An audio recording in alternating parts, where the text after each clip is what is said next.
நம பார்வதி பதையே ஹர மகாதேவா. என்னாடுடைய சிவனே போற்றி, எந்நாட்டவர்க்கும் இறைவா போற்றி.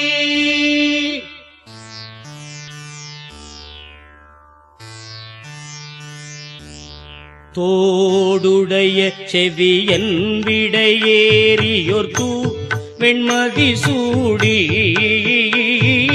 காடுடைய சுடலை பொடி பூசி என் உள்ளம் கவர் கள்வன், நேடுடைய மலரான் முனை நான் பணிந்தேத்த அருள் செய்த,